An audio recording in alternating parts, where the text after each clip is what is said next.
How to add a link to Instagram story.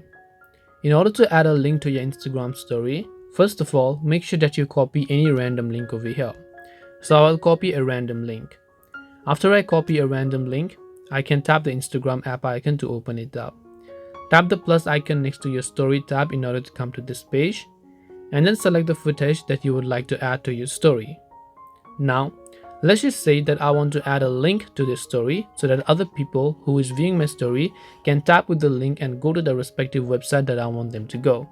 For that, I can tap the sticker icon located at the top right corner.